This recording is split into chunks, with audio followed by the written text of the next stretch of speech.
Bueno. Sí, lo escucho. Entonces, hablando de cardiomiopatía dilatada, que es el tema que me toca, quiero empezar con cardiomiopatía. Como tal, la cardiomiopatía se refiere a un problema, como su nombre lo dice, un problema, una patología intrínseca del músculo cardíaco. Entonces, esto lo ponen en diferentes bibliografías.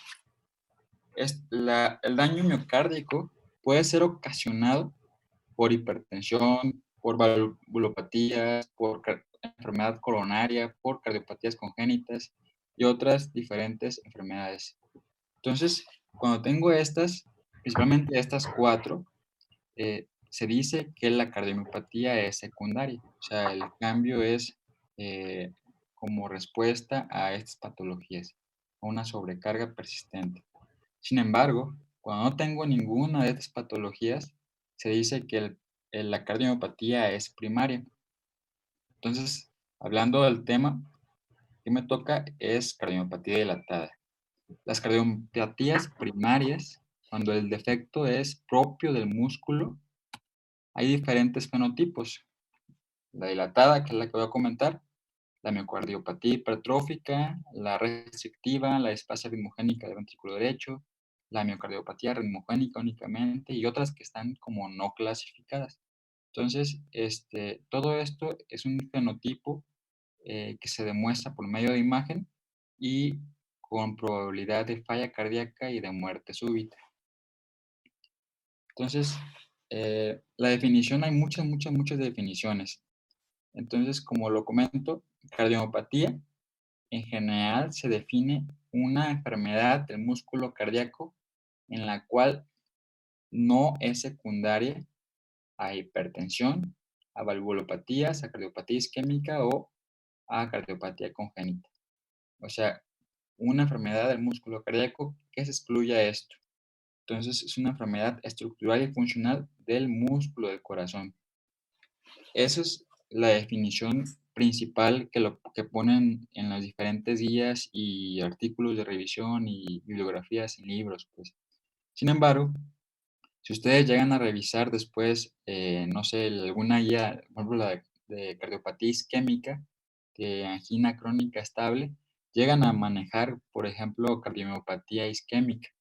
Entonces, es un tema bastante cuestionado la pura definición, que en realidad, pues nada, pues nomás sepan ustedes que como tal, cardiopatías se refiere a la cardiopatía primaria siempre. Entonces, muchas definiciones. Eh, Hablando de cardiopatía dilatada, ¿se ve el ratón aquí, por pura casualidad? ¿O no? Sí, Sí, sí sí se se ve. ve. Bueno, hablando de cardiopatía dilatada, es una afección propia del músculo cardíaco en el que se cumplen dos condiciones. Una, que exista dilatación de las cavidades, principalmente del ventrículo izquierdo, y otra, que haya una disfunción del ventrículo izquierdo. Esto generalmente lo medimos con la fracción de eyección, que la medimos con diferentes estudios de imagen. Y muchos términos hablan sobre las cuatro cavidades, otros hablan ventrículo derecho, ventrículo izquierdo, y otros manejan únicamente con el ventrículo izquierdo.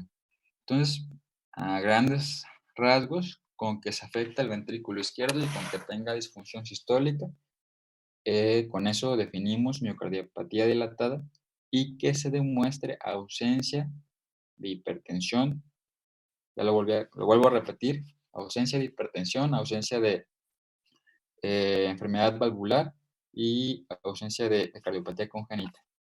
Entonces, la epidemiología. Como tal, la cardiopatía dilatada, la prevalencia realmente realmente es una enfermedad infrecuente o poco diagnosticada. La prevalencia realmente son 40 casos por 100.000 habitantes o 1 por 2.500. La incidencia son de 7 por 100.000 habitantes, que corresponde en los niños, por ejemplo, las cardiopatías dilatadas corresponden al 60% de las cardiopatías y este tema es el principal causa por la cual nosotros llegamos a hacer un trasplante de corazón, la principal indicación. Conforme han pasado, esta es una revisión del, creo que es de Nature, donde mencionan que desde 1990 hasta el 2017, cómo ha ido aumentando la prevalencia de cardiomopatía dilatada.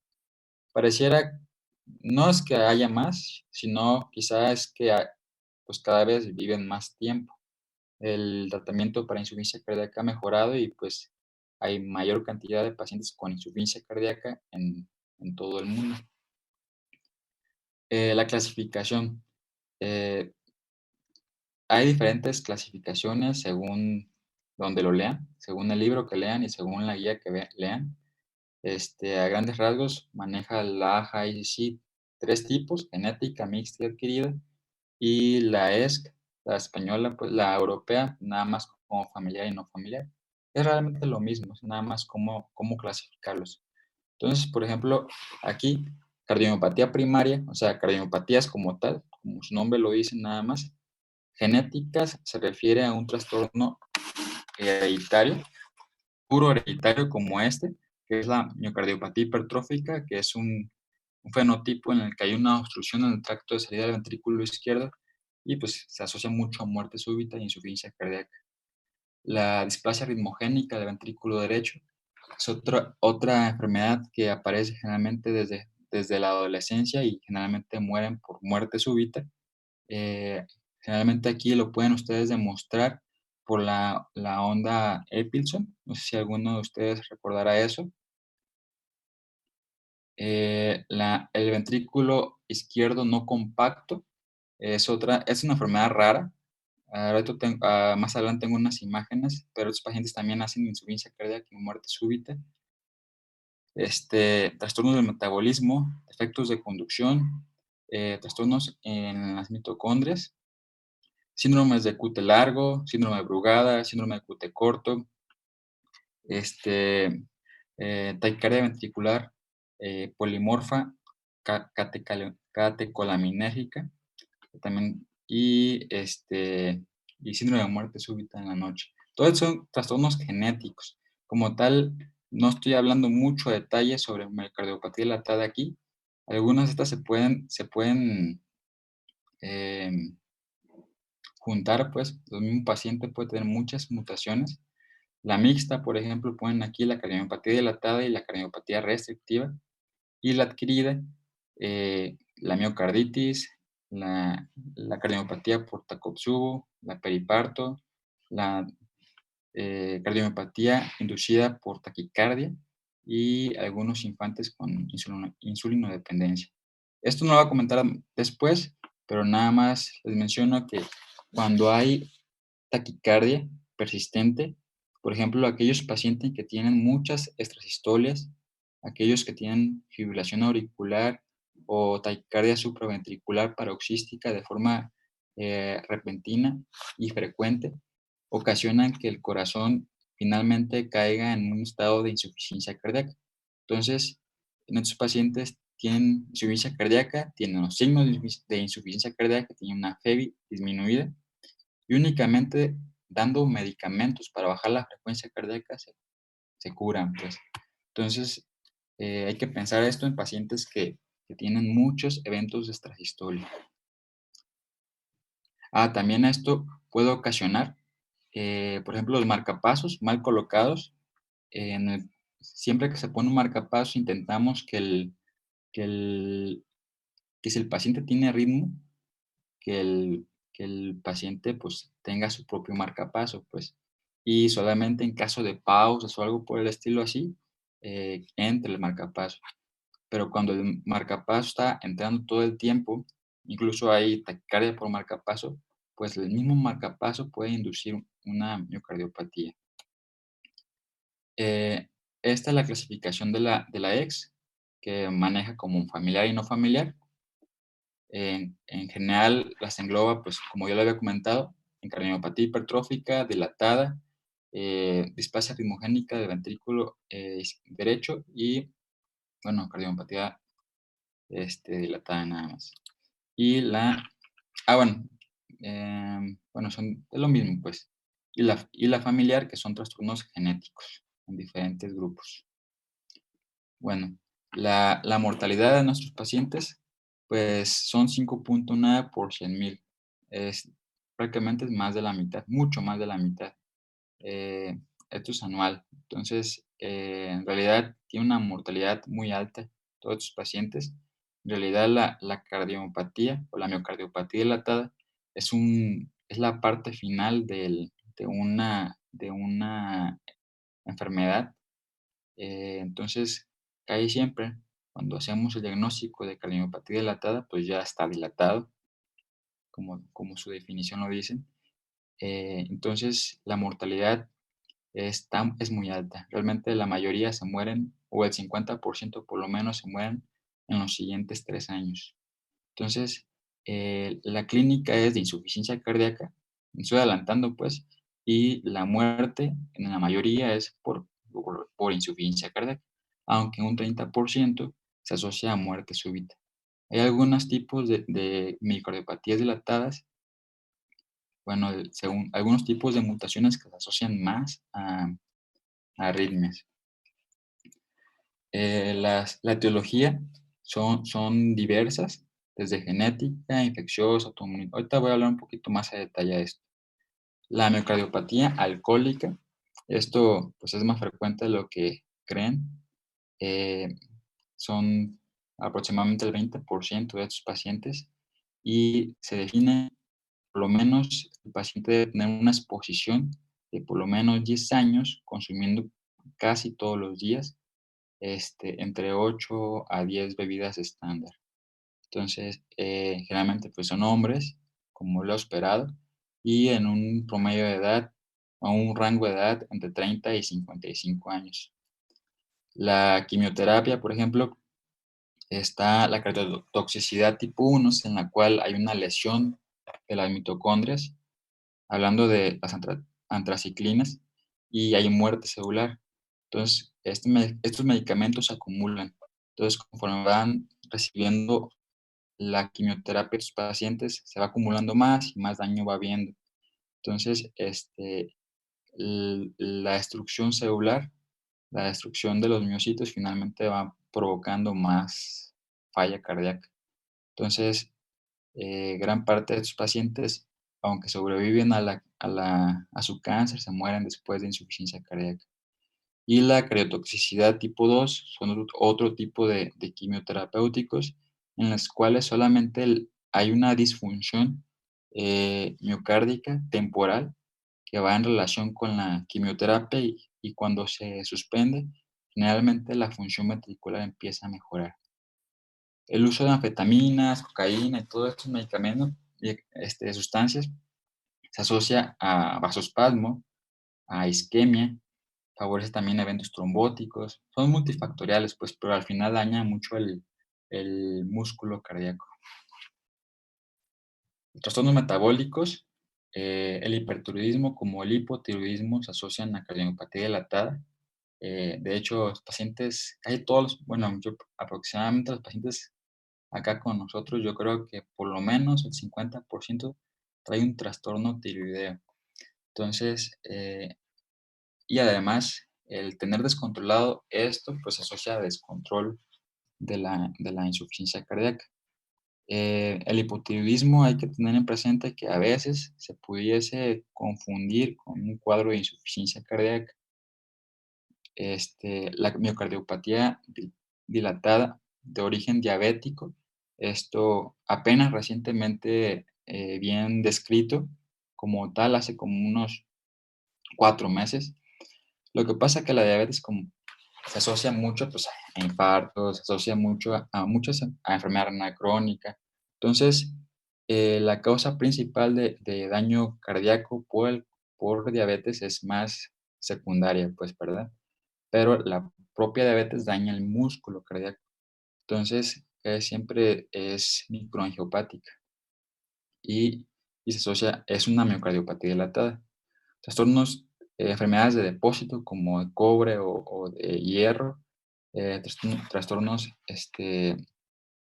La excesiva liberación de catecolaminas produce también miocardiopatías, algo muy parecido como la miocardiopatía inducida por la taquicardia, y trastornos electrolíticos persistentes también se asocian a miocardiopatía dilatada. Otra de las causas más frecuentes también es la miocarditis. La miocarditis puede ser de muchas etiologías, desde infecciosa, que es la más frecuente, hasta autoinmune, hasta oncológica. Hay diversas causas de miocarditis.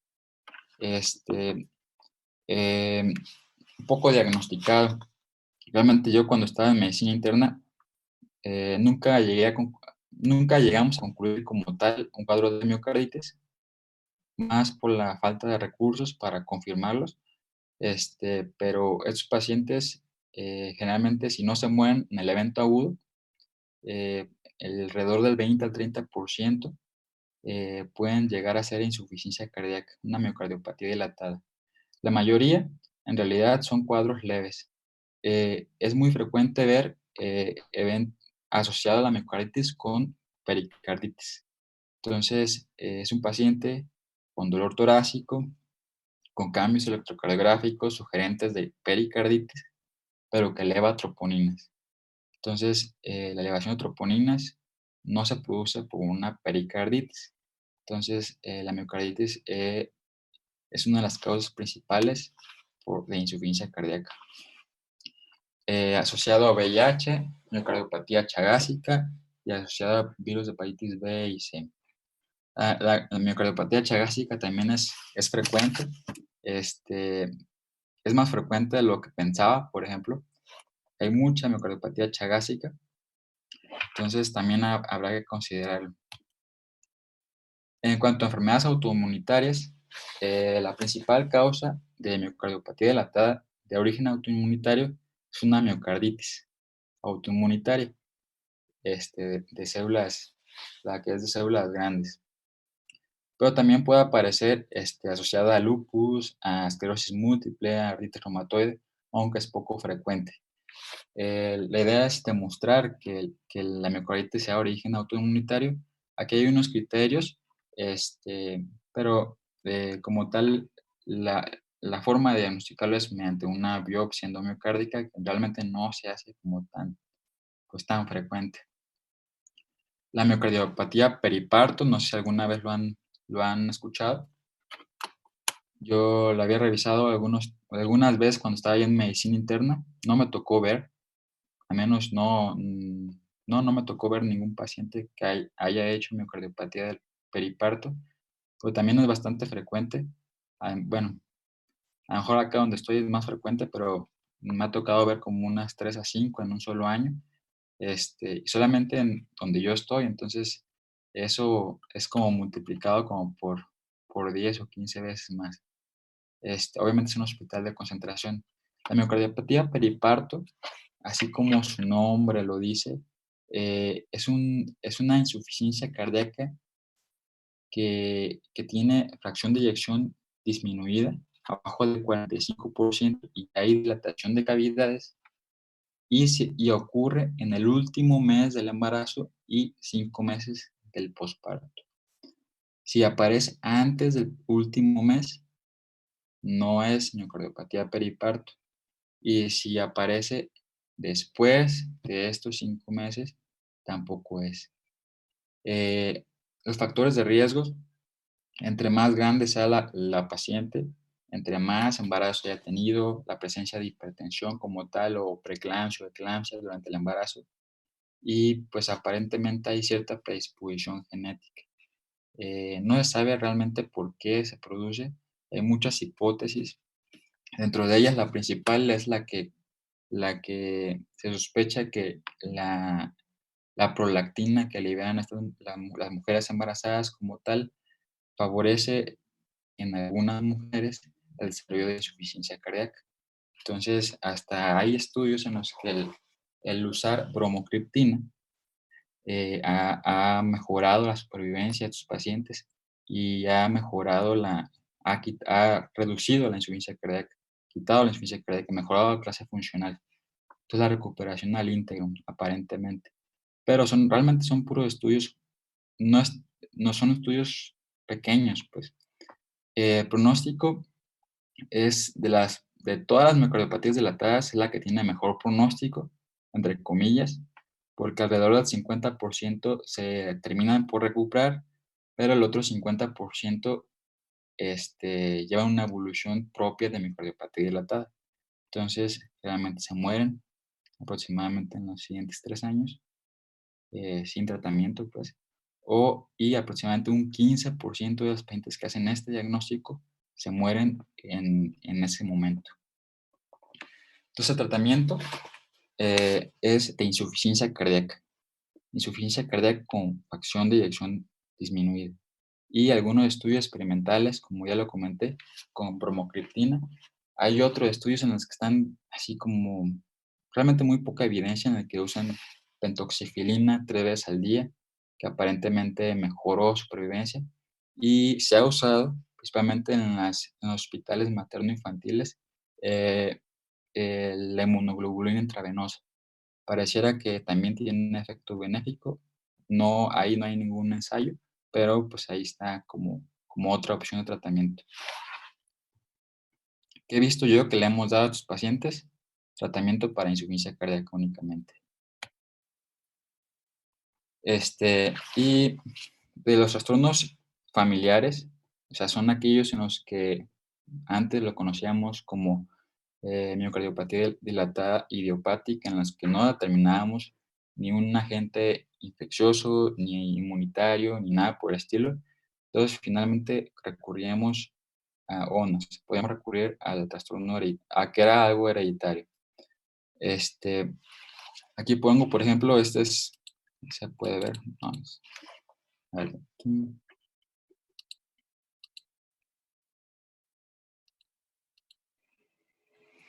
Aquí podemos ver una imagen, es un ventrículo izquierdo no compacto. Como ven, por ejemplo, es el ventrículo izquierdo y es el ventrículo derecho. El ventrículo izquierdo está bastante ancho de grosor, parecía hipertrófico, pero como ven aquí, tiene, tiene muchas, ven como vellitos, como pelos. Este es una imagen típica de ventrículo no compacto. Generalmente se cree que es un trastorno en el momento de la morfogénesis cardíaca en el que no se terminó de compactar, como su nombre lo dice. Entonces, pacientes hacen insuficiencia cardíaca y se mueren realmente desde muy jóvenes, desde niños. Sin embargo, también hay algunas, aparentemente también es adquirido. De las hereditarias, la más frecuente de todas es la asociada a la proteína que es la titina, que ahorita les enseño, y la otra que es la laminina A. Todas las demás son menos frecuentes. Por ejemplo, la titina, si alguien se acuerda de esto, del sarcómero, vemos las cadenas de actina y miosina y vemos cómo las cadenas de titina se unen a la línea Z. Entonces, esta es la causa principal de insuficiencia cardíaca hereditaria, aproximadamente 20% de los pacientes. El cuadro clínico. El cuadro clínico se divide en dos, pues, o son dos vertientes. El que debuta con muerte súbita y el que empieza con cuadro clínico de insuficiencia cardíaca y al final muere por insuficiencia cardíaca. ¿Cuáles son los signos y síntomas? Pues fatiga, disnea, ortopnea, edema de extremidades inferiores. Esto lo podemos medir bien con las escalas que ustedes conocen, la NIJA. Puede haber presencia de dolor torácico, o sea, es isquemia, pero no de origen coronario. Eh, la misma congestión, congestión venosa periférica ocasiona plétora yugular, congestión hepática, congestión esplénica y congestión mesentérica. Esto ocasiona que el paciente tenga hepatomegalia, dolor en cuadrante derecho, superior derecho, como hay hipertensión en estas zonas, la absorción de nutrientes se disminuye. Entonces, finalmente, aparte de que disminuye el apetito porque se asocia a algo de inflamación, no hay adecuada absorción de nutrientes y finalmente termina en desnutrición, en caquexia cardíaca. Los signos de exploración física cardíacos, ¿qué vamos a ver? El corazón va a estar crecido, entonces vamos a ver que el corazón, el ápex, la palpación del ápex va a estar desplazada principalmente hacia la izquierda y hacia abajo. Eh, bueno, es un poquito más de semio, pues, pero cuando se desplaza hacia la izquierda es crecimiento del ventrículo derecho. Cuando se desplaza más hacia abajo es crecimiento del ventrículo izquierdo. Perdón, sí, yo creo que cuando se desplaza hacia abajo es crecimiento del ventrículo izquierdo y cuando se desplaza a la izquierda es crecimiento del ventrículo derecho. Este, Generalmente, pues como finalmente termina siendo una cardiomegalia global, pues se desplaza tanto hacia abajo como hacia la izquierda. Abajo del quinto espacio intercostal y a la izquierda de la línea medio clavicular. Este, a la exploración física podemos ver un tercer ruido porque es mucho volumen y presencia de soplos de regurgitación, principalmente soplos de insuficiencia tricuspide y mitral. Pues. ¿Y por qué se produce estos soplos? Eh, Vemos que puede haber cierta dilatación del anillo valvular, pero realmente, o sea, puede haber, y si hay es poco.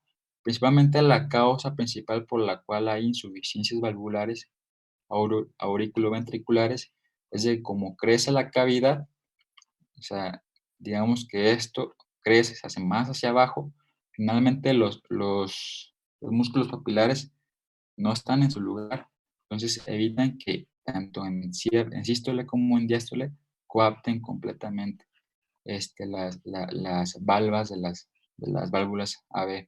Entonces, ocasionan que la propia dilatación de las cavidades ventriculares favorece la insuficiencia mitral y tricuspide.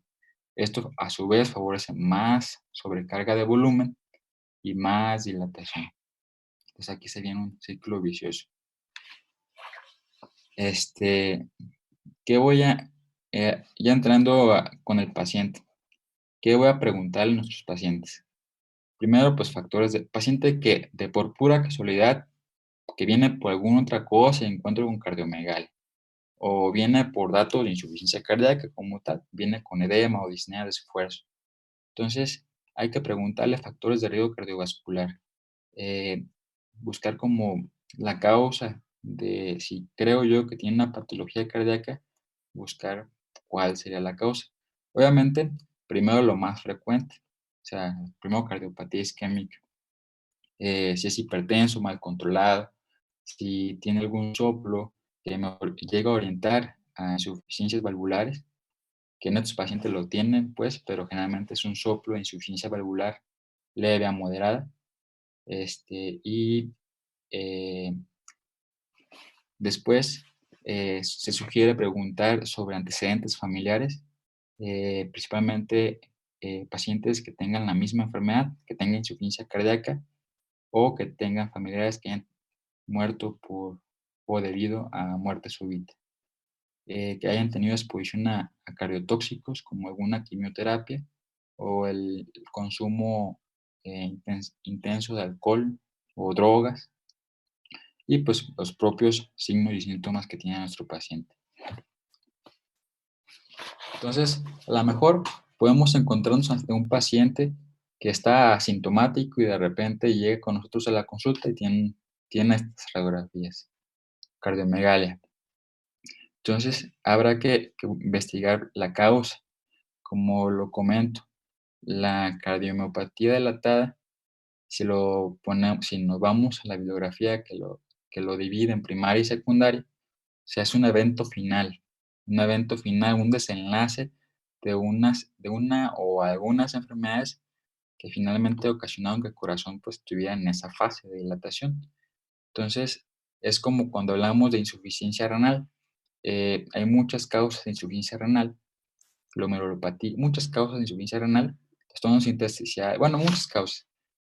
Sin embargo, cuando ya llegan en estadio 5, pues es el evento final en el cual pues, el pronóstico más que nada depende de la falla renal y donde la etiología a veces es difícil obtenerla, porque incluso hasta hacer una biopsia de riñón ya es más, ya como hay fibrosis, ya no es como tan fácil identificar.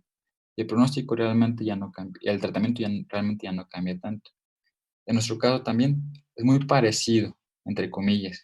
Entonces, pacientes con cardiopatía dilatada, que es un evento casi al final, si yo demuestro que tiene por algún otro estudio de imagen datos de insuficiencia cardíaca, aunque no tenga clínica, hay que iniciar nuestro abordaje.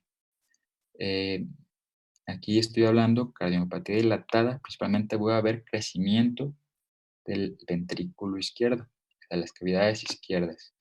Entonces, aunque al final es todo global, la definición como tal dice ventrículo izquierdo y algunas otras cavidades. Entonces, la radiografía te ayuda bastante a identificar una causa probable de la dilatación del corazón. Estudios de laboratorio que pueden ser útiles como diagnóstico, la serología de los pacientes que tienen cardiopatía dilatada, en la cual inicio el abordaje, habrá que tener serología, VIH, Chagas, virus de hepatitis B, virus de hepatitis C, todo esto se asocian a cardiopatía dilatada. Cuando, cuando aún no tengo diagnóstico, incluso niveles de catecolaminas, pensando en cromacitoma o Cushing, pues también sería prudente. Igual deberíamos buscar el fenotipo endocrinológico en estos pacientes. Algo que me demuestra insuficiencia cardíaca y tiene que ver mucho con el pronóstico es el hierro, la ferritina, la anemia. El paciente que se le repone hierro generalmente tienen una mejora tanto sintomática como en la sobrevida. Entonces, debemos estar vigilando que nuestros pacientes no tengan ferropenia. Entonces, es algo que hacemos nosotros de forma cotidiana. Cada vez que los vemos, por lo menos cada 6 meses les pedimos niveles de ferritina. Y pues algo que también podemos evaluar, el, bueno, el NT-proBNP y el BNP, dependiendo en qué hospitales estén, nosotros lo usamos bastante. De hecho, hay protocolos que, ah, pues, avergüenza de algunos adscritos, es de que cómo pueden usar el BNP, porque los protocolos son para el diagnóstico diferencial de disnea. Gente que llega a urgencias con disnea, parte del protocolo puede ser el ProBNP. Entonces, estos elevados indican una disnea de origen cardíaco. Si están normales, te orienta más a una disnea de origen pues, pulmonar. Electrocardiograma. En realidad, el electrocardiograma vamos a demostrar cambios de crecimiento de cavidades. No hay como tal un patrón específico. Hay algunas patologías que sí la tienen, como ya lo había comentado, como la displasia ritmogénica del ventrículo derecho. ¿No se acuerdan? ¿Alguno de han leído ese tema?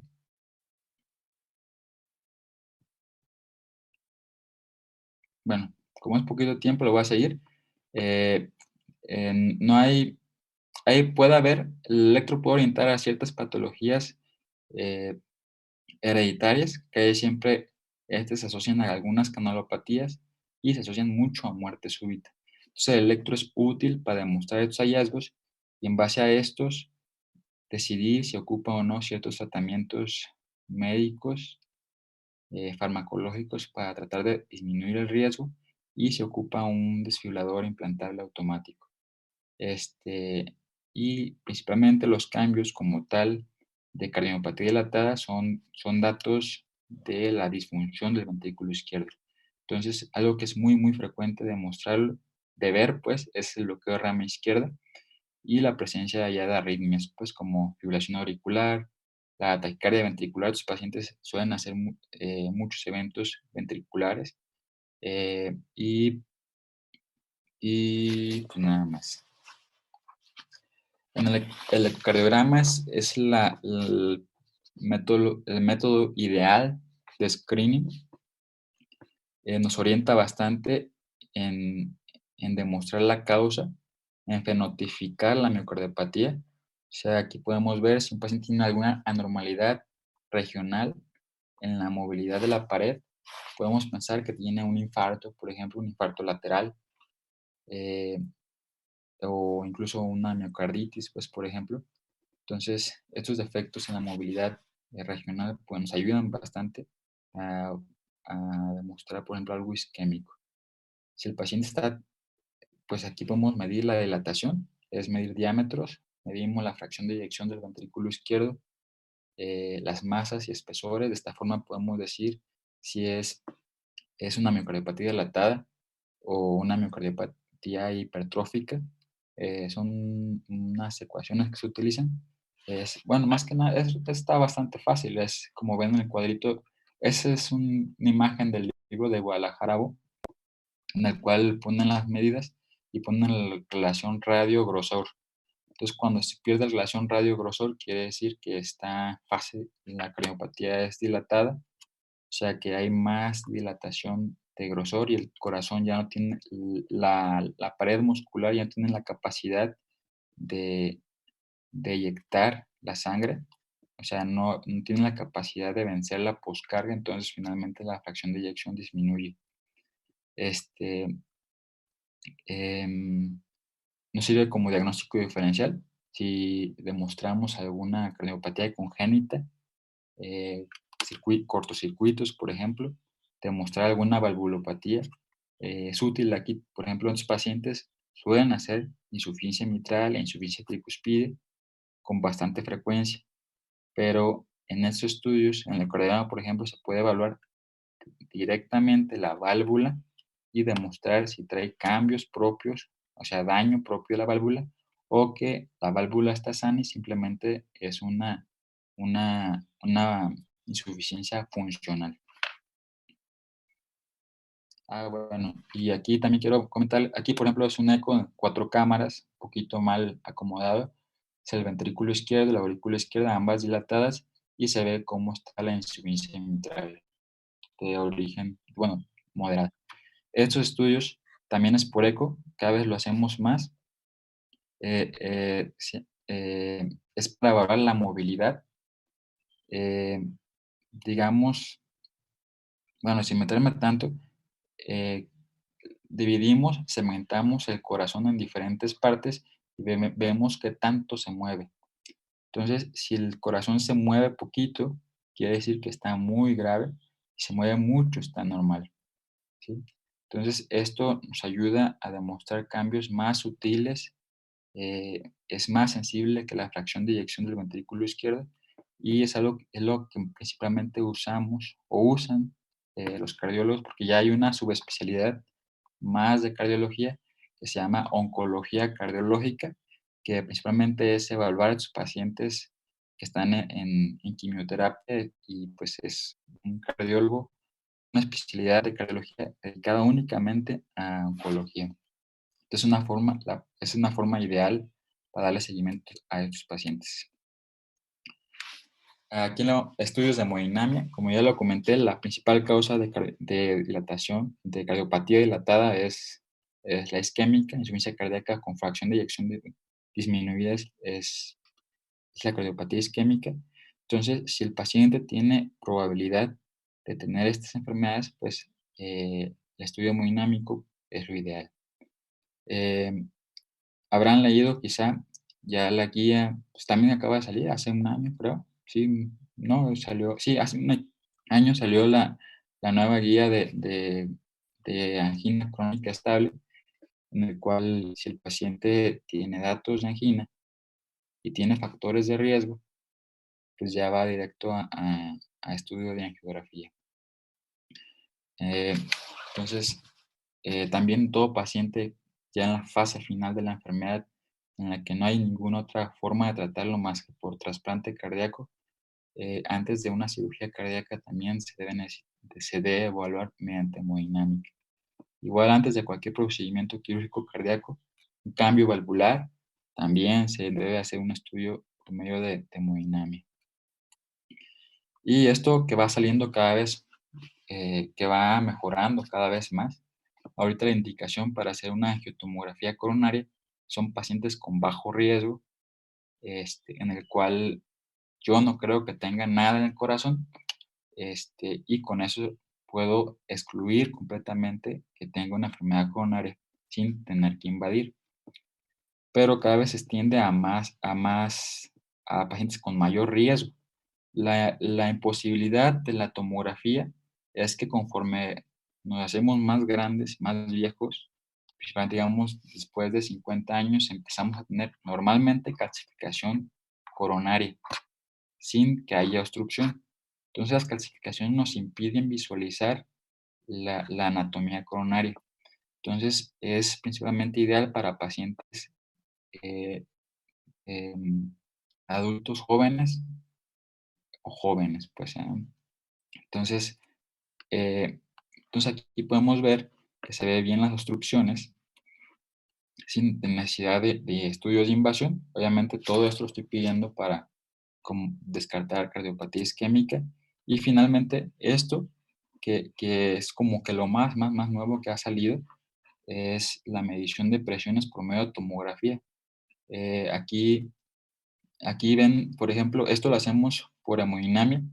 Medimos por cateterismo la presión y vemos qué tan comprometida está el vaso y si necesita o no realizar el cateterismo. Entonces, esto ya lo están haciendo también por tomografía. Esto pues va empezando, pues. Aquí no se hace, solamente en un lugar en todo el mundo lo hace. Eh, se toman los estudios y se mandan a ese laboratorio y ellos lo interpretan. Pero bueno, van avanzando. Y bueno, la biopsia endomiocárdica, realmente la forma de diagnosticar una miocardiopatía dilatada es un trastorno intrínseco del músculo, es mediante una biopsia endomiocárdica. Y hablando de miocarditis como una de las causas principales, es el gold estándar, pues es la forma de hacer el diagnóstico. Sin embargo, yo en lo que llevo acá en cardiología, que es año y medio aproximadamente, me ha tocado ver dos biopsias endomiocárdicas. Es un procedimiento que en realidad no se hace tanto, más por el riesgo que es pues el, el picar ahí el endocardio y el riesgo de perforar. Aparentemente hay algunas fuentes que dicen que no es tan riesgoso. No se hacen tanto, más porque hablando, por ejemplo, de miocarditis, la miocarditis no es una inflamación difusa, completa de todo el corazón. Generalmente la miocarditis es una enfermedad que es más parchada.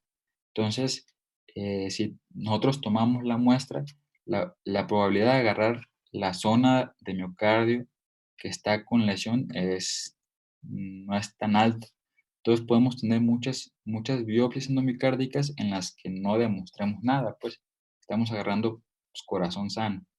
Entonces, incluso algunas reportes han mencionado que solamente se obtiene el 10% de diagnóstico con otros pacientes, aunque sí tengan la enfermedad. O sea, el paciente tiene miocarditis, yo le hago la biopsia y solamente obtuve el diagnóstico en 10%.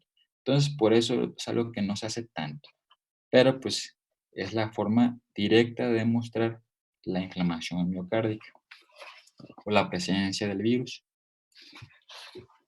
Y, bueno, la resonancia cardíaca. La cardioresonancia es algo que cada vez hacemos más. Es de los estudios más importantes hablando de cardiopatía dilatada, porque la cardiopatía dilatada es como lo de medicina interna para cardio, pues es lo abordaje, abordaje, abordaje. Entonces la resonancia cardíaca nos ayuda para partir la causa. Por ejemplo, quiero que vean las imágenes. Sí se pueden ver las imágenes aquí que dicen patrón isquémico, patrón no isquémico. Sí, sí se ve. Bueno. Entonces, vemos que el circulito es el ventrículo izquierdo y lo que rodea al circulito es el ventrículo derecho. Entonces, generalmente nosotros buscamos el realce tardío de gadolinio. Entonces, eso indica fibrosis. Cuando la fibrosis se encuentra en el endocardio o transmural, esto habla de un origen vascular. Eso es como muy lógico, pues, si las arterias están en el epicardio y conforme van nutriendo la pared, se van ramificando hasta llegar al endocardio. Si las zonas más vulnerables de un infarto, pues es el endocardio, ¿verdad? Y conforme se tapa una arteria más grande, pues se va lesionando desde endocardio, miocardio y finalmente transmural. Entonces, si vemos el rialce tardío únicamente en una zona de endocardio, me habla de isquemia, infarto, me habla de un patrón isquémico. Si nos habla, si nos vemos un patrón transmural, también nos habla de un patrón isquémico. O sea, el punto clave es demostrar que el realce toca por lo menos endocardio. Pues. Sí, por lógica, ¿verdad? Si vemos que el realce no toca endocardio y se encuentra únicamente en el músculo cardíaco, eso ya no va a relación con la perfusión, con la circulación. Entonces, eso me habla más de un patrón no isquémico. Muy frecuentemente, pues, miocarditis, cuando nos habla principalmente de demostrar que no afecta al endocardio. Hay muchos patrones y de esta manera podemos ver muchos tipos de enfermedades de depósito, miocarditis. Entonces, esto nos ayuda bastante a precisar el diagnóstico. ¿Qué más de aquí? Por ejemplo, también todos los estudios de imagen, por ejemplo, el eco, todo, se compara contra la resonancia. La FEBI o la medición de volúmenes, por ejemplo, es mejor medida por medio de resonancia. Entonces, todo se compara, digamos que el eco tiene cierto grado de error en comparación con la resonancia. Entonces, el eco, por ejemplo, se está usando ahorita ya eco 3D. De esa forma medimos mejor los volúmenes y se aproxima mucho, mucho a la resonancia. Pero el gold estándar para evaluar volúmenes es resonancia. El realce de Gadolini nos orienta bastante a la causa y digamos que yo tuviera necesidad de colocar un marcapaso, un resincronizador o un desfibrilador, si yo lo pongo en una zona con fibrosis, no va a funcionar. O va a funcionar, no va a funcionar, pues. O sea, si mando la desfibrilación, sí llega, pues. Pero un marcapaso que está colocado el electrodo en una zona con fibrosis, el impulso va a pasar con mucha dificultad. Va a haber necesidad de subir mucho el voltaje a la batería y pues las baterías, la batería de marcapaso, que podría durarte aproximadamente 10 años, cuando hay necesidad de subir el voltaje, pues te podría durar 5 o 2 años, pues. Entonces, también ayuda a demostrar o a intentar ver dónde no debemos poner los electrodos del marcapaso. Y, bueno, nos ayuda a evaluar con detalle el ventrículo derecho, que es algo más difícil de evaluar mediante ecocardiografía. Entonces, aquí podemos ver algunos ejemplos. Por ejemplo, acá vemos cómo afecta el músculo sin afectar el endocardio. Aquí también el músculo sin afectar el endocardio. Acá me tapan las de estas, las fotitos. Allá. Entonces, esto nos ayuda bastante. Algo que también nos ayuda bastante en demostrar que es isquémico de no isquémico es la distribución.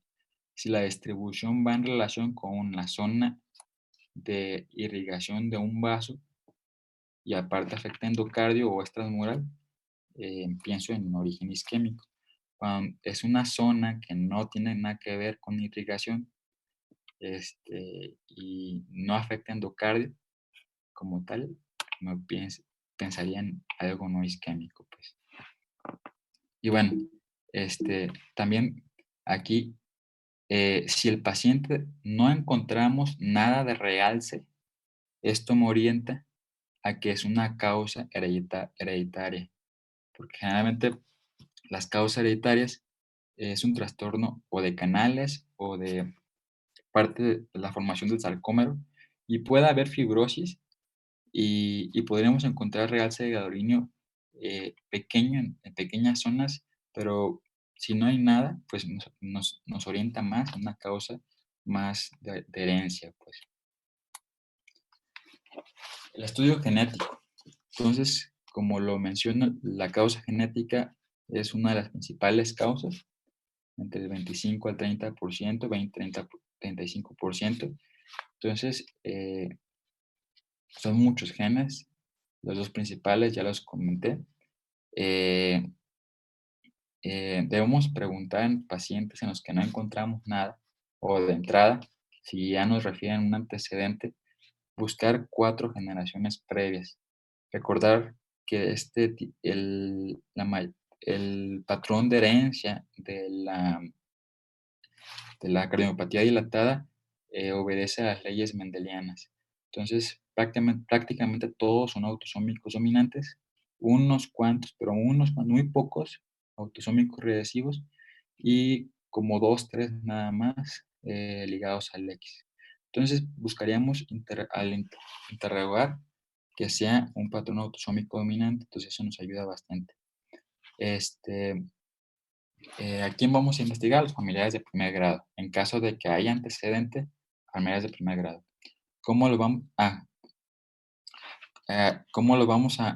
cuándo vamos a decidir iniciar el proceso de investigación a familiares?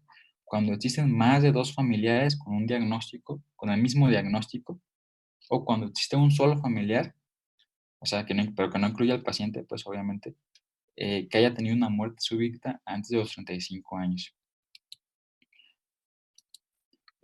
¿Cómo se aborda? Con un electrocardiograma y un ecocardiograma. Y si en caso de que fuera positivo, pues considerar consejo genético. Consejo genético es nada más decirle a los familiares el riesgo, o sea, de qué consiste un trastorno autosómico dominante, qué consiste su enfermedad. La mayoría de estas enfermedades tienen penetrancia incompleta. Entonces, esto quiere decir que muchos van a tener el cuadro clínico muy, muy manifiesto y otros que aunque tengan la enfermedad es sutil y están en edades avanzadas. Entonces, eso es lo que dificulta un poco el interrogatorio. Y pues mencionarles principalmente de que sus familiares tienen pues el 50% aproximadamente de tener la enfermedad. Esto es importante porque, por ejemplo, acá en la clínica, por ejemplo, con los síndromes de Cute largo, es algo que es como algo frecuente, no tan visto, pero acá sí es bastante frecuente. La gente de repente no cree y uno te llega el paciente y no, pues se murió mi papá y se murió mi hermano y se murió mi hija. Entonces, y mi otra hija también tiene la enfermedad y yo también. Entonces, está como de repente medio triste, pues. Entonces, al final, si se cuidan los pacientes, pues ya tuvieron la vivencia. Ya hablando sobre tratamiento. El tratamiento bueno, aquí viene un algoritmo. Principalmente es un paciente con insuficiencia cardíaca con fracción de eyección disminuida. O sea, el tratamiento va a esto, con los tratamientos aprobados. Si hay un trastorno que nos orienta a una causa específica, tratar de dar tratamiento específico. Esto es algo más discutido, pues. Entonces, comenzamos con esto. ¿A quién le voy a decidir aconsejar que haga ejercicio? Como tal, desde siempre se ha dicho que si el paciente hace ejercicio le va mejor. Y por, por pues pareciera que sí. La mayoría de los reportes tienen evidencia que sí hay mejoría, pero el único estudio que existe como tal bien hecho es el HF Actions Trial, en el cual en pacientes con fracción de eyección abajo de 35 en los que les pusieron un régimen de ejercicio versus no régimen de ejercicio, al final se murieron lo mismo. Ponen que aquellos que alcanzaron actividad intensa sí lograron cierto beneficio, pero realmente no es algo que es fácil de hacer y menos en una institución. Entonces, como tal, por evidencia, por ensayos clínicos, no hay como un sustento como tal para indicar el ejercicio. Sin embargo, pueden ser muchas causas, pues haber muchos factores asociados a estos resultados. Como tal, sí se indica. Eh, Nosotros tenemos clínicas de rehabilitación y parece que sí les va mejor realmente a los pacientes.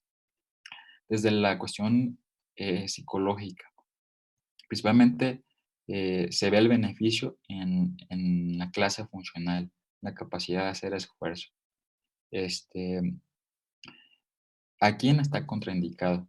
Los pacientes que tienen un cuadro de pericarditis o miocarditis durante la fase inflamatoria no conviene que hagan ejercicio.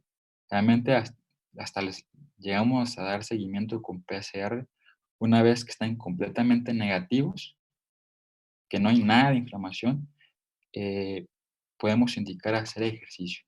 Los pacientes, por ejemplo, que hacen ejercicio, que son deportistas como tal y hacen ejercicio de alto rendimiento, estos pacientes, aunque esté todo desinflamado, nos esperamos por lo menos de 2 a 4 meses para que podamos recomendar que vuelva a hacer ejercicio. Entonces, esto es muy particular. Pacientes con miocarditis o pericarditis hasta que desaparezca la fase inflamatoria. Si es alguien como nosotros, que no hace ejercicio como tal, una vez que se desaparezca la fase inflamatoria, en cuanto se normalice, puede hacer ejercicio. Y pues hay algunas mutaciones, hay algunos genes que se asocian a muerte súbita, como el gen es el segundo más frecuente, que es la laminina, que se asocia a muerte súbita durante el ejercicio. También, por ejemplo, los síndromes de QT largo se asocian a muerte súbita durante el ejercicio. La taquicardia catecolaminésica se asocia a muerte súbita durante el ejercicio. Entonces, obviamente hay que tener el diagnóstico etiológico y decidir si hacer ejercicio o no. Pero como tal, a grandes rasgos se recomienda, aunque no esté tan sustentado, de verdad, aunque no esté tan sustentado por evidencia. El tratamiento. El tratamiento es tal cual la guía de insuficiencia cardíaca. A todos los pacientes debemos darle con nivel de evidencia 1A, un IECA. En caso de que no tolerara, por ejemplo, tos o algo por el estilo, un ARA2, pareciera que esto tiene más que ver con el costo. Un ARA2 es mucho, mucho más caro que un IECA. Sabe de todos los precios y de todos los sabores de cada grupo, pero generalmente los ARA2 son más caros. Entonces, pero se puede iniciar con ambos, realmente. Todos los pacientes deben tener, o sea, FEBI disminuida es abajo de 40, todos los pacientes deben tener un IECA, un ARA2, salvo que exista una contraindicación. Todos los pacientes deben tener un beta bloqueador aprobado, que son metoprolol sucinato, por ejemplo, carvedilol, nebivolol, ¿cuál es? Hay otro, se me fue, ahorita les digo. El uso de aminalcorticoides, también pacientes con FEBI baja a menos de 40, que ya inicia primero con estos dos. El uso de aminalcorticoide también se asocia a mejora en la sobrevida. O sea, hay que darle también espironolactona, es el más económico que tenemos. Tenemos espirirenona, también lo podemos dar, pero espironolactona más como más para nosotros, ¿verdad? El sacubitril valsartán es otro medicamento que más o menos es reciente, que se demostró que la asociación de estos dos medicamentos es mejor que el enalapril. Entonces, en los pacientes que lo puedan comprar realmente, eh, se recomienda esto sobre los IECAS. El estudio es sobre enalapril, pues, pero generalmente en pacientes con insuficiencia cardíaca que no logramos compensar, les cambiamos a este medicamento. El marca se llama Entresto. Les va bien mientras lo toleren. Entonces hay que subirles poco a poco porque de repente no lo toleran, pero se ha demostrado mejoría en la supervivencia.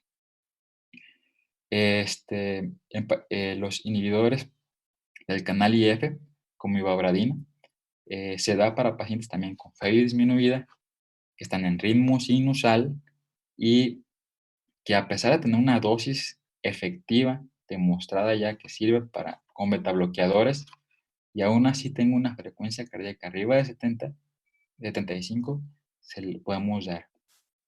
Entonces, esto es para disminuir la frecuencia cardíaca y ha demostrado mejora en la supervivencia. Pero primero, betabloqueador y betabloqueador a dosis como es. Y ya después, si sigue con frecuencias cardíacas arriba de 75, podemos agregarlo. ¿Qué más? El uso, los nitratos con hidralazina también es algo que también ha mejorado la sobrevida. Esto estudiado principalmente en raza negra, en afroamericanos, eh, pero ha mejorado la sobrevida. Hay quienes lo llegan a usar también con nosotros, pues, en no negros o en no afroamericanos, aunque la evidencia no se ha demostrado como tal. Entonces, generalmente no lo damos. Y la dioxina, eh, pues como tal no se demostró. El único estudio que se hizo que mejora la supervivencia, aunque disminuye la tasa de hospitalizaciones, de descompensación de insuficiencia cardíaca, bastante cuestionado, pues porque pues pareciera que pues todos estos estudios valen caros. Todos estos medicamentos tienen un costo, pues una sola receta de estos medicamentos puede llevarte hasta 20,000 pesos o más, 30,000 pesos mensuales. Entonces, la dioxina es un medicamento que pues, es económico y pues hay un solo estudio, pues. Entonces, es cuestionado. Cada vez se delega más el uso de la dioxina. Prácticamente el uso que le damos principalmente son pacientes con fibrilación auricular, con respuesta ventricular, para controlar la frecuencia ventricular y que tienen fiebre disminuida. Es como que el grupo donde más entra este medicamento. Pero también está dentro de la insuficiencia cardíaca como tal, aparentemente únicamente mejorando los síntomas, entre comillas, pues, ¿verdad? Acá hemos tenido bastantes buenos resultados con la dioxina. Pues creo que en el instituto son los que más manejan dioxina. Pues es el logo del instituto es una planta digital, pues. Entonces, de hecho, los primeros estudios con dioxina, donde se demostró el beneficio de la dioxina fue en el instituto. Entonces, depende también de quién lo maneje, pues, porque también tiene sus efectos tóxicos. Entonces, no lo delego, es parte del tratamiento, aunque, pues, faltaría como estudiarlo más, ¿verdad? Tratamiento específico. Esto bastante cuestionado, principalmente porque hay poca evidencia, muy poca evidencia. La terapia con inmunosupresión. Esto es dar esteroide, ciclofosfamida, ciclosporina, en pacientes en los que no se demostró que tenga virus. O sea, si no tiene virus y hay inflamación en una biopsia, aparentemente la terapia inmunosupresora ha mejorado la supervivencia en comparación con placebo. Esto solamente es en un estudio que es el TIMIC Trial. Bueno, igual lo revisan después.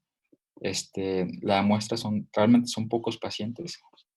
Bueno, pues a poquitos pacientes hacemos biopsia endomiocárdica, la verdad, pero pues es una opción más. Principalmente en pacientes que tienen dosis tope para insuficiencia cardíaca y no mejoran, pues podría ser un tratamiento, pensando que es un proceso inflamatorio.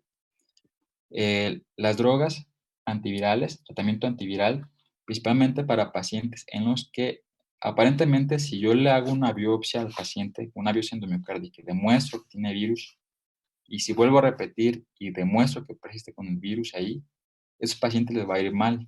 Tienen peor pronóstico que los que no tienen ningún virus aislado.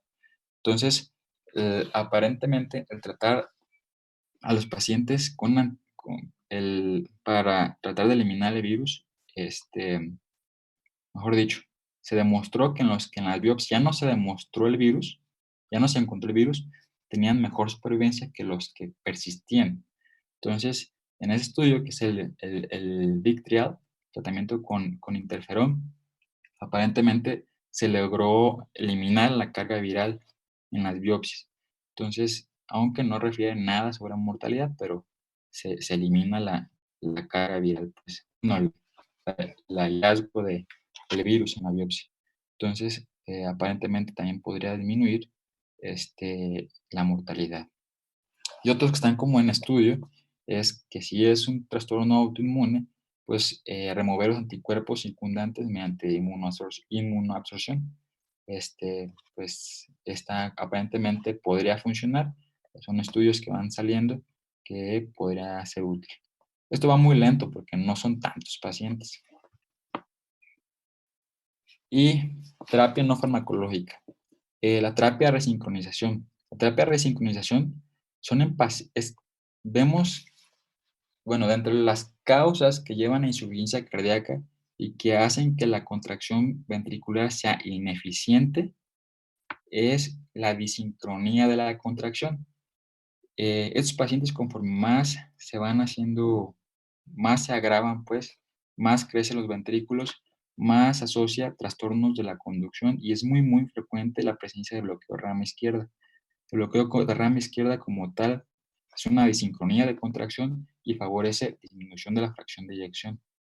Entonces, el mejorar o hacer sincrónica la contracción mejora la fracción de, mejora la contractilidad y mejora la fracción de eyección, mejora los síntomas y mejora la sobrevida. Entonces, las terapias de resincronización cardíaca se indican en pacientes que tengan insuficiencia cardíaca. Los principales estudios fueron bueno, hay varios estudios. Por ejemplo, los primeros dos que pongo aquí fueron con hija 3 y hija 4. Se demostró mejoría. Los dos estudios de abajo fue con hija 1 y hija 2. Y en hija 2 se demostró mejoría. La indicación es paciente que tenga insuficiencia cardíaca con fe disminuida, que tenga un complejo QRS ancho y pues nada más. Si el paciente tiene bloqueo de rama izquierda es mucho más beneficioso. Si el paciente tiene un QRS más prolongado, es más beneficioso. Los que más se benefician son los que tienen un QRS mayor o igual de 150 milisegundos, que obviamente debe estar en ritmo sinusal. Entonces aquí vemos en la radiografía que ponemos 3 electrodos. Uno va hacia la aurícula derecha, está en el ventrículo derecho y se pasa por el seno coronario para estimular el ventrículo izquierdo. Entonces, aquí se manda la contracción prácticamente al mismo tiempo para que ambos ventrículos se contraigan de forma más sincrónica y la contracción sea más efectiva. El tratamiento, perdón, aquí no puse el título, pues, pero son los desfibriladores implantables. Esta la indicación es para prevención secundaria. Es la indicación más fuerte. Un paciente que tuvo FB, que le dimos RCP y lo sacamos, o sea, alguien que sobrevivió a la muerte súbita, pues la probabilidad de que haga otro evento de muerte súbita es muy alto, aunque demos antiarrítmicos. Entonces, estos se recomienda de primera elección dar tratamiento con un desfibrilador automático implantable. Aquí podemos ver, prácticamente la colocación de un es prácticamente la colocación de un marcapaso. Aquí vemos el cable de alto voltaje. Aquí, por ejemplo, esta es la imagen que les puse en la diapositiva previa. Generalmente, así vienen ya. La mayoría de los dispositivos viene terapia de resincronización con dispositivo con desfibrilador implantable. Vienen así juntos. Muy pocos vienen como tal separados. Entonces, esto demostró utilidad como prevención secundaria y demostró utilidad como prevención primaria en cardiopatía isquémica. En cardiopatía no isquémica como tal, el estudio más fuerte es el Danish, en el cual no se demostró beneficio en la supervivencia, aunque en los diferentes estudios que se han hecho aparentemente sí se demostró un 24% de reducción en la muerte. En varios estudios, pues no todos con tanta calidad, en el principal no se demostró. Entonces, está como la recomendación entre comillas, pues, ¿verdad? El usar un desfibrilador automático implantable en cardiopatía dilatada o isquémica. Hay trastornos en los que se asocian más a muerte súbita, perdón, como el, el trastorno hereditario en la laminina, que se asocia mucho a muerte súbita. Y hay muchos, pues, trastornos eh, que ocasionan muerte súbita, que deberíamos, pues, dirigir más el tratamiento a estos pacientes. Eh, el trasplante cardíaco como última opción es un paciente que no responde al tratamiento médico, no responde al tratamiento no farmacológico con terapia eléctrica, pues el trasplante cardíaco es la opción que le queda. Generalmente un pronóstico regular, aproximadamente el 70% vive todavía hasta los 10 años. Entonces, cuando es posible, pues también se está haciendo. Y pues como una opción es, si el paciente tiene insuficiencia mitral moderada a severa, tratar la insuficiencia mitral. Como les recordaré, la insuficiencia mitral que hacen nuestros pacientes no es una enfermedad de la válvula, es un problema del corazón que está dilatado. Entonces, como tal, no hay una indicación de cambiar la válvula, salvo que sea una insuficiencia valvular importante, pues que sea severa. Pero sin embargo, ponen que incluso podríamos cambiar la válvula, podríamos disminuir la cantidad de volumen que le llega al ventrículo y tratar de disminuir un poco la sobrecarga de volumen y quizá, y aparentemente ha mejorado un poco la función ventricular. Eh, ¿A quién vamos a referir? Como ven, la cardiopatía dilatada son muchas enfermedades, desde raras hasta muy, muy frecuentes, dependiendo qué definición quieran usar, como cardiopatía dilatada primaria, secundaria, que aunque en realidad cardiopatía como tal es un trastorno del músculo propio, pues primario. Este, ¿A quién vamos a referir? Como el cuadro clínico, las síntomas ya inician muy, muy tarde, o sea, cuando el paciente está en clase función. No sé si recuerdan la clasificación de insuficiencia cardíaca de la AJA-ACC que maneja la de A, B, C, D. ¿Alguno se va a acordar? El paciente con factores de riesgo, que no tienen nada. Paciente B es el que no tiene ningún síntoma, ninguna manifestación clínica de su enfermedad, pero tiene estudios de imagen en el cual se demuestra ya que hay daño, pues, o sea, ya hay cardiomegalia, ya hay trastornos demostrados en el ecocardiograma, aunque el paciente esté con signo de la playa, ¿verdad? Y el paciente con C es el que tiene ya signos y síntomas de insuficiencia cardíaca, y el paciente D tiene signos y síntomas de insuficiencia cardíaca graves, pues que son difíciles de tratar. Entonces, el paciente que deberíamos llevar nosotros o deberíamos valorar nosotros es aquel que ya con nosotros y nosotros demostramos, aunque el paciente no nos refiera que tenga cambios de daño miocárdico, pues es paciente que debe investigarse. Obviamente, los pacientes que tienen factores de riesgo, o sea, si infartó, si tiene antecedentes familiares de muerte súbita, por ejemplo, son datos de alarma. Algo que también, algo que es un signo de alarma es el síncope. Síncope e insuficiencia cardíaca es un dato de mortalidad. Por ejemplo, algo que es muy frecuente, la valvulopatía más frecuente es la estenosis aórtica. Desde cuando el paciente tiene cuando tiene síncope, le quedan 2 años de vida. Cuando tiene insuficiencia cardíaca, le queda 1 año de vida.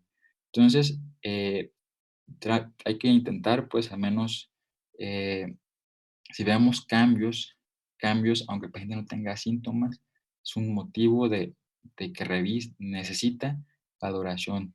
O sea, necesita saber qué está pasando ahí. Eh, lo primero que debemos descartar, principalmente en pacientes de mayor edad, con factores de riesgo, pues obviamente es cardiopatía isquémica. Pero pues la cardiopatía dilatada, que es un diagnóstico de exclusión, al final el tratamiento es de insuficiencia cardíaca. El tratamiento específico como tal no fue tan, pues ahí falta más evidencia y pues tratar de que no lleguen a ese estado nuestros pacientes. en el que ya el tratamiento ya no es tan útil, pues. Y pues sería todo. Es todo, Guate. Te agradezco mucho, Octavio. ¿Alguna duda, doctores, para aprovechar al doctor? Doctor, buenos días.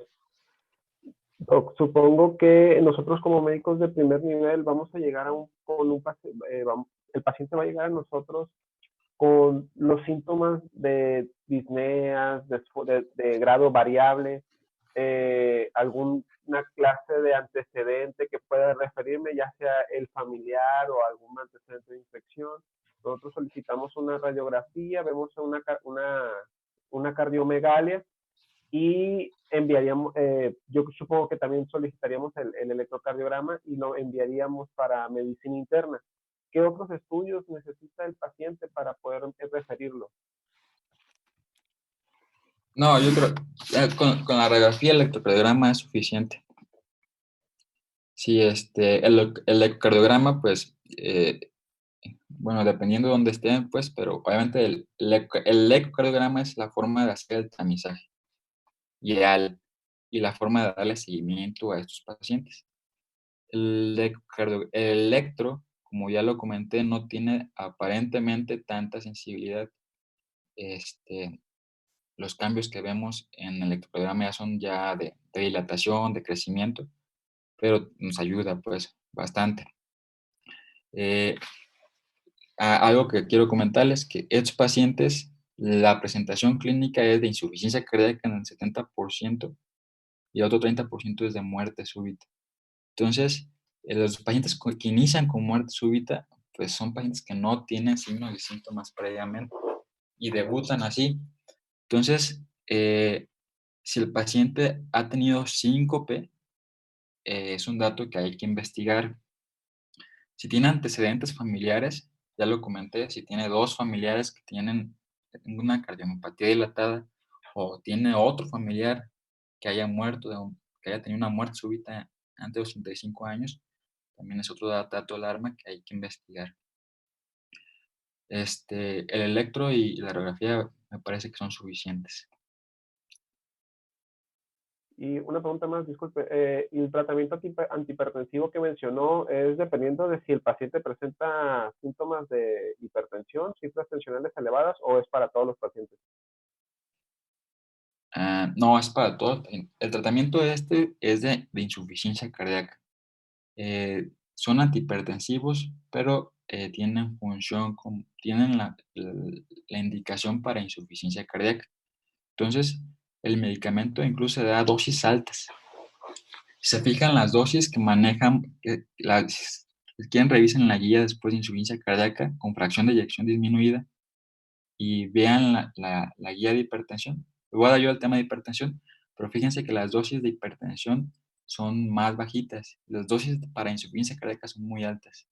Entonces, en estos pacientes intentamos dar la dosis hasta alcanzar la que usaron los ensayos clínicos, que son los que vienen en la guía. Entonces, se inicia poco a poco, hasta lo máximo tolerado.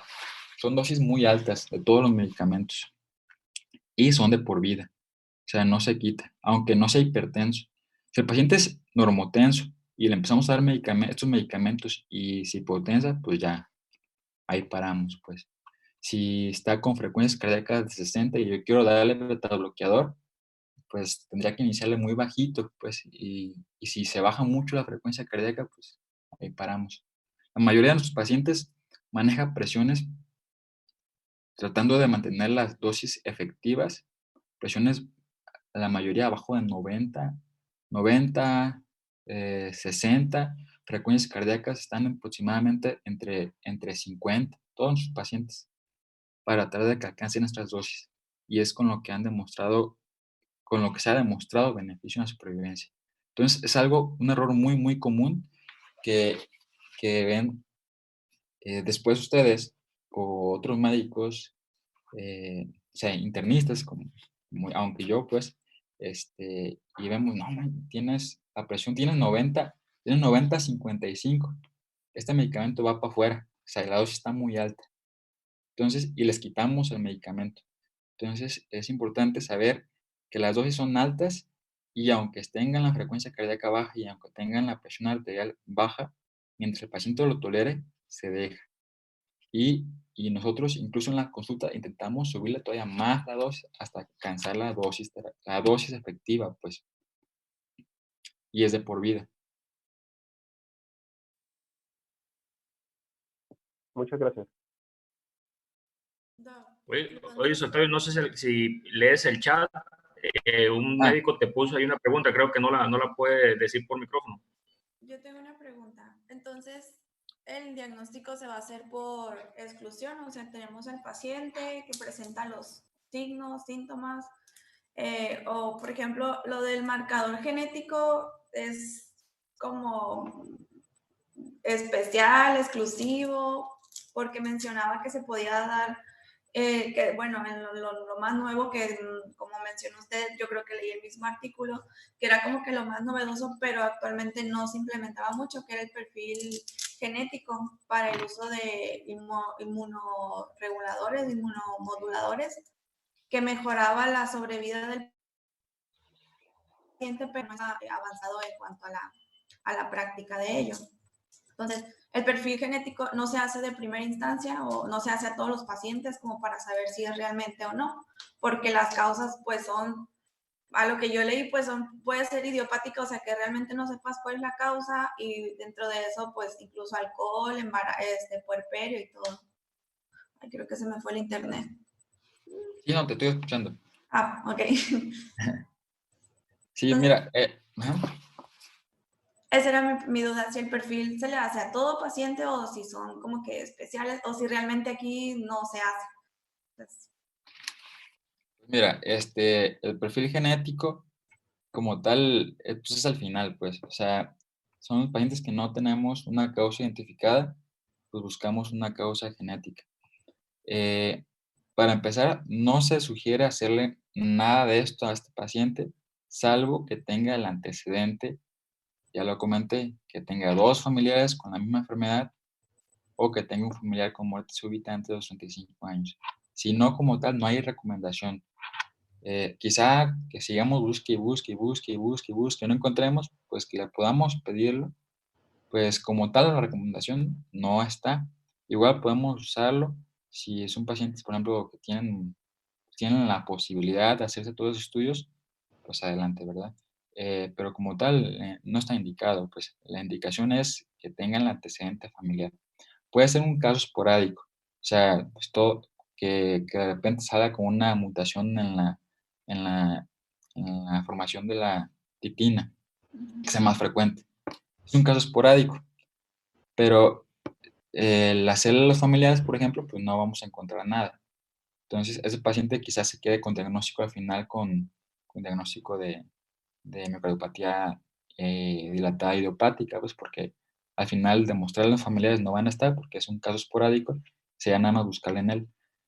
Entonces, la indicación es cuando hay familiares y es parte del final, pues. O sea, primero busca lo que debemos excluir, pues, que es sea la hipertensión, valvulopatías, isquemia o congénitos. Después de que eso se excluyó, pues piensa en algo que es muy frecuente, por ejemplo, las toxinas. La miocarditis es mucho más frecuente, muy frecuente, muy frecuente. Nos llegan muchos pacientes con miocardiopatía dilatada por miocarditis. Entonces, yo creo que si hay posibilidad en su institución o en donde estén, pues, algo que nos ayuda bastante, pero bastante, es la resonancia. La resonancia nos ayuda bastante. Con eso podemos saber inmediatamente con el estudio si es miocarditis, si es infarto, si es cualquier trastorno, pues. Y si no tiene nada, si no sale con realce, pues pensaría ya más en algo hereditario, pues. Pero ahí siempre nosotros partimos, una vez que tenemos lo principal, con la resonancia. Aquí Doctor, Sí. en la etiología yo miré que el 20% incluso era por tóxicos y de esos era el alcohol el número 1. decía que el tomar 6 bebidas diarias, por, por algún tiempo, unos 4 o 5 años, te podía dar cardiopatía dilatada y era de las más comunes. Yo creo que yo conozco mucha gente que cumple con ese criterio. ¿Sí, sí será una de las causas o... Sí, pues sí, es una de las causas. Es frecuente. Obviamente es algo de exclusión. Eh, los efectos del consumo de alcohol también tienen cierta predisposición genética.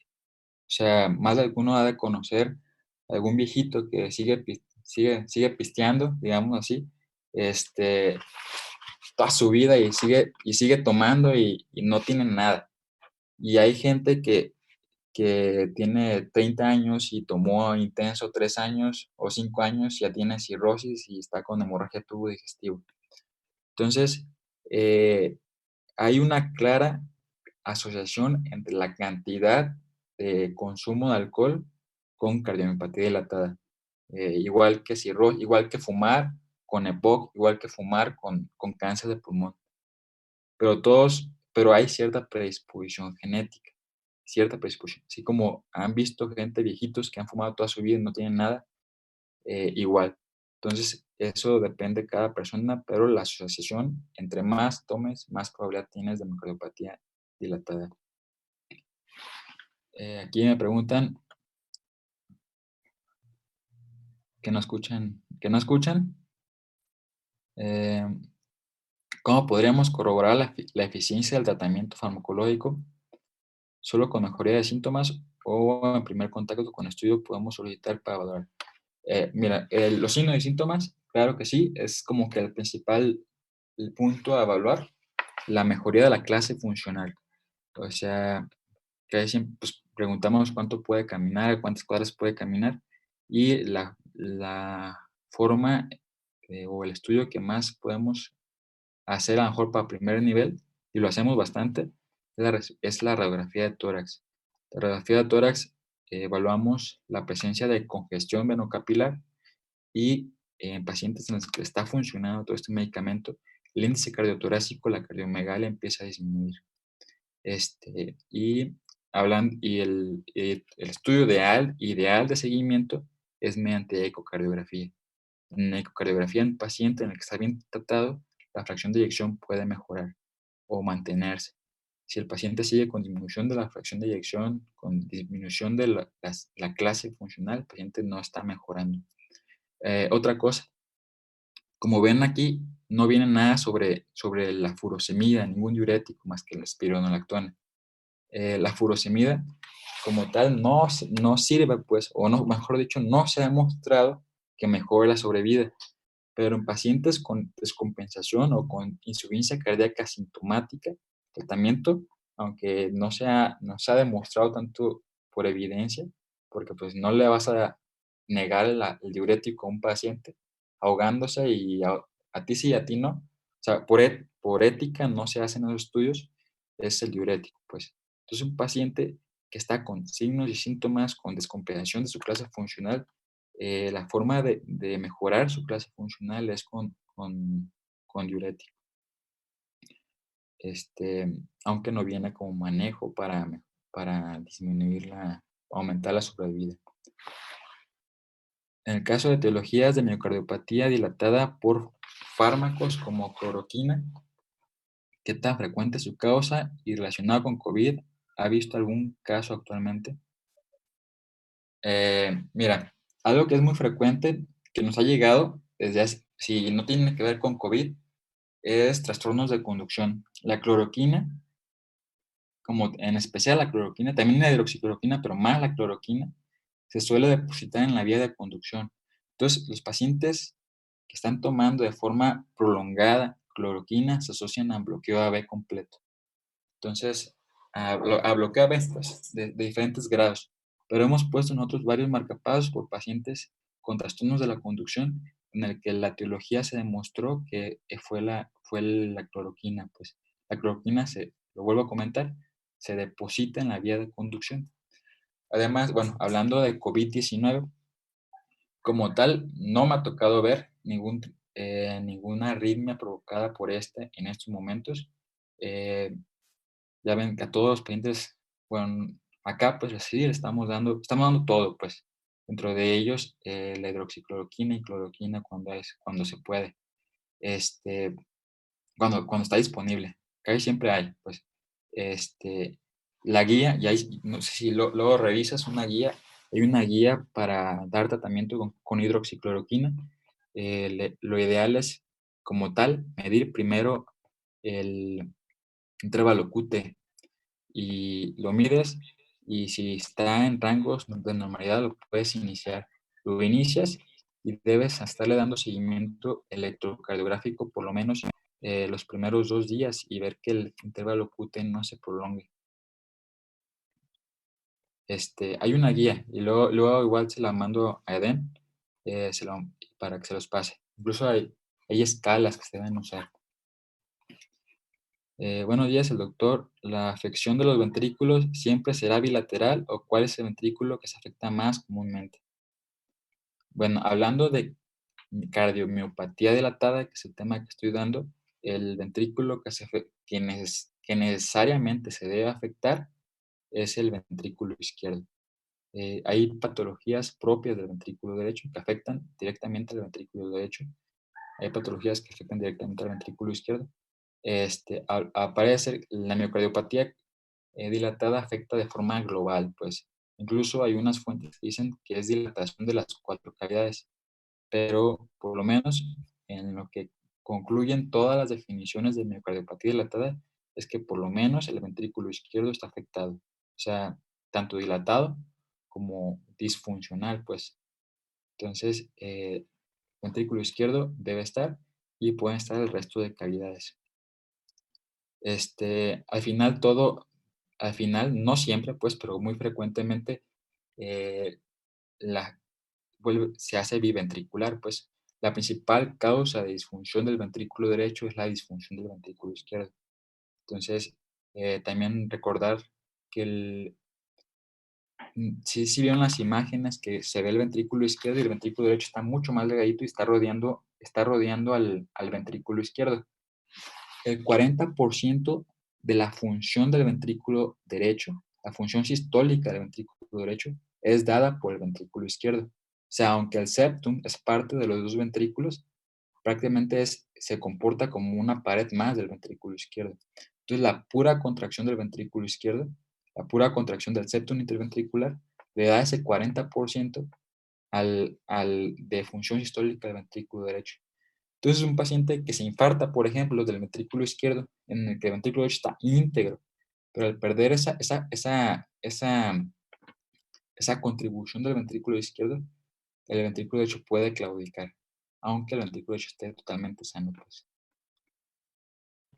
Oye, Octavio, recuerdo que tenías ahorita una actividad a las 10. Si tienes que ir a hacer la actividad con confianza, maestro. No, pero es aquí. Bueno, pues, como perfecto. vean, pues, como No, yo lo comentaba pues porque ya ves que me mandas el mensaje con eso. sí. Pero si puedes seguir contestando preguntas, adelante. Sí. En lo que identificamos factores de riesgo como el genético, existen medidas preventivas para retrasar la aparición de la enfermedad. Medidas preventivas son factores de riesgo típicos, pues, cardiovasculares.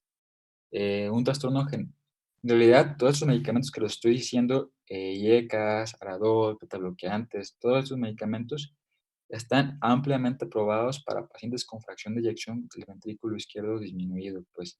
Entonces, tenemos insuficiencia cardíaca con fracción de eyección conservada, en el cual dar betabloqueador y ECO-ARA2 podría funcionar, pero como tal no se ha demostrado. Entonces, es tratar de evitar el factor etiológico, pues, por ejemplo, si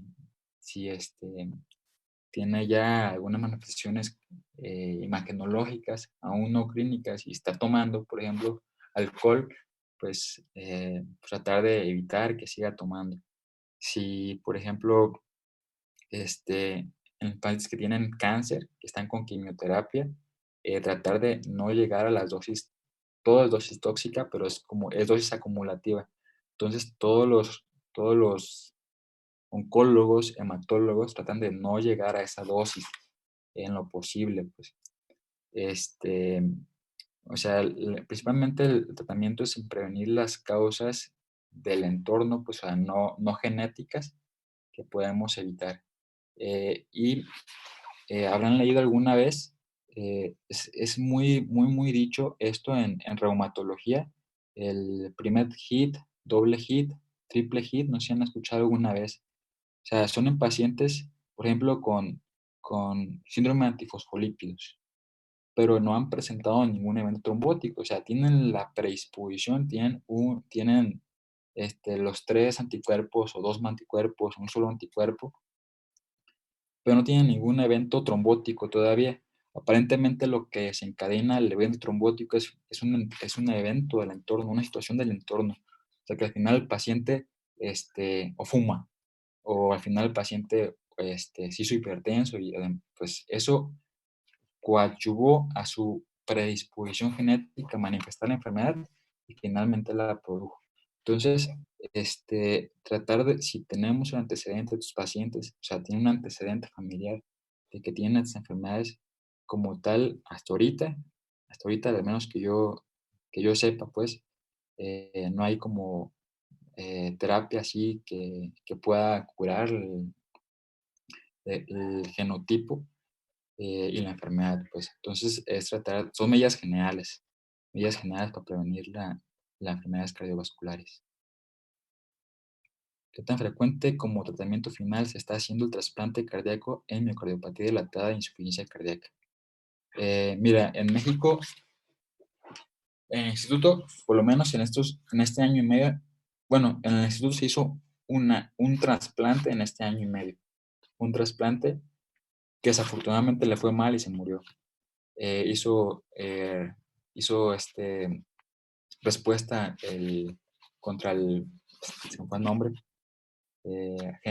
bueno, se murió, pues. Los que están haciendo más, creo que son los del IMSS. Creo que en todo México han hecho aproximadamente se hacen aproximadamente 5 por año. Acá el problema de nosotros es que al final, aunque sea el Instituto de Cardiología, sigue siendo Secretaría de Salud, pues, o INSABI ahora. Entonces, al final sí termina limitando en algunos pacientes.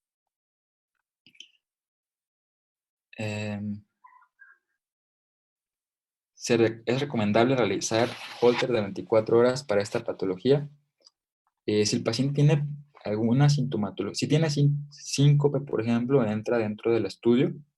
Si tiene palpitaciones y tenemos factores de riesgo, se recomienda principalmente buscando taquicardia, pues taquicardia ventricular, que es lo que predispone más a la mortalidad.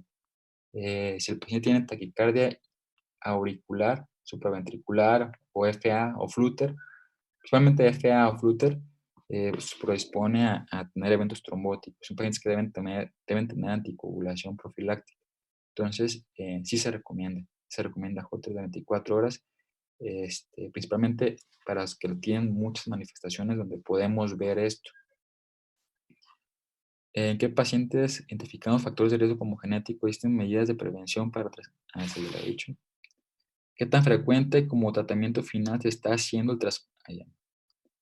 Leí que entre las etiologías que son reversibles se encuentra la miocardiopatía dilatada alcohólica, la que es por quimioterapia por citotoxicidad tipo 2. ¿Qué tanto es el grado de reversibilidad? ¿Y qué tan frecuente es ver la cefalización de flujo en la radiografía de tórax?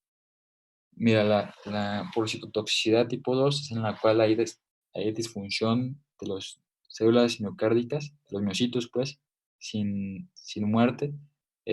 Como tal, no es como va a mejorar tanto. Va a mejorar en 2 meses y va a estar otra vez la función ventricular izquierda eh, totalmente recuperada. Se, se dice que tiene mejor pronóstico, porque como tal no hay destrucción de los miocitos. Entonces esperamos mejor recuperación de la función ventricular, pero así que tengamos un número específico que mejore, no, la verdad no. ¿Y qué tan frecuente es ver la cefalización de flujo? Es muy frecuente. En pacientes con insuficiencia cardíaca es muy frecuente ver la cefalización de flujo. Si quieren, si tienen después tiempo, vean el capítulo de Guadalajara, viene bastante bien. O sea, ya en cuanto a tratamiento, el de Guadalajara, el libro de Guadalajara como tratamiento y estudios de novedad y todo eso, pues ya no es tanto, ¿verdad? Pero hablando de exploración física, hablando de estudios como radiografía, por ejemplo, viene mucho mejor que en varios lugares. Entonces, si quieren revisar bien como tal, incluso viene con la congestión venocapilar como tal, la divide en fases. Entonces, igual les recomiendo que vean, es rápido de leer sobre la congestión venocapilar y ver cómo la pueden graduar. Viene bien explicado ahí. También incluye miocardiopatía por estrés emocional por descarga hiperadrenérgica como reversible. Sí, o sea, el paciente, supongo que la miocardiopatía por estrés emocional, la miocardiopatía por estrés es la miocardiopatía por Takotsubo, pues la ampliamente conocida. Estos pacientes, la mortalidad, los que tienen una miocardiopatía por Takotsubo, llegan como un infarto y parece un infarto. Y lo demostramos hasta que no vemos un estudio de imagen, los trastornos de movilidad, la mortalidad hospitalaria es prácticamente igual que el infarto. Son pacientes que se ponen incluso muy graves, que hay necesidad de ponerles ECMO y mantenerlos con vida. Pero la premisa del diagnóstico de miocardiopatía por Takotsubo es que después del evento agudo, el corazón vuelve a recuperarse nuevamente como estaba. Entonces, si sobrevivió, el corazón ya la hizo, pues. O sea, si tenía 55% de FEBI y sobrevivió el evento, cuando salga va a tener 45% de FEBI. Teóricamente, pues, que es una definición que es transitoria. Parte del tratamiento para miocardiopatía por Takotsubo es, no todo demostrado, pues, pero aparentemente esto responde al exceso de catecolaminas. Entonces, aparentemente el uso de betabloqueadores podría disminuir. En caso de tratamiento farmacológico, siempre se debe usarse un orden en los fármacos, IECA, betabloqueadores, betarenérgicos, digital, etc. Podemos, de acuerdo al cuadro clínico, usar un fármaco o en caso de consulta externa, bueno, mira, eso también es importante. El tratamiento sí va en orden, pues.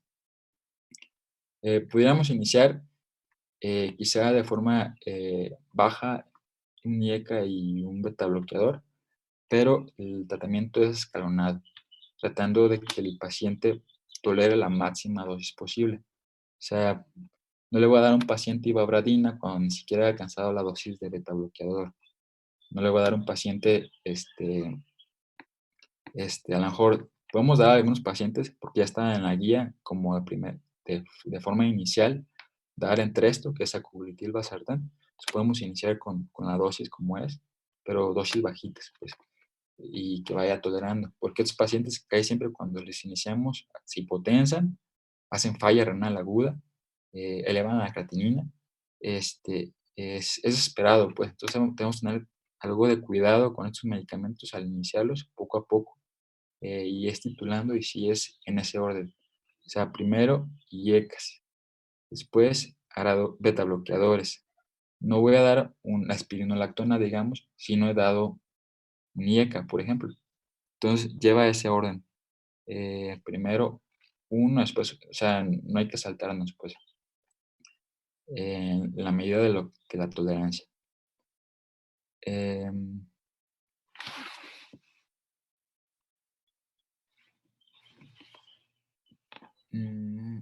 Creo que ya son todas. Sí. Para urgencia sería furosemida, morfina, nitratos, oxígeno y posición igual. Pues mira, ese tratamiento es para edema agudo, para edema pulmonar. Pacientes con congestión, con edema pulmonar como tal, edema pulmonar cardiogénico es el tratamiento. Diuréticos, la nitroglicerina, nosotros usamos bastante nitroglicerina en infusión, eso disminuye, descongestiona bastante los pulmones. La furosemida en altas dosis, el oxígeno, pues, mientras mantenga saturación, pues, la mona, pues, que tanto saben, obviamente cambiando bueno, con la furosemida. Sí es el tratamiento ese.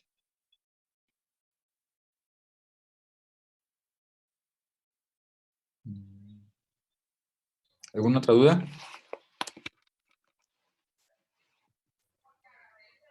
Te dejo que vayas a tu evento.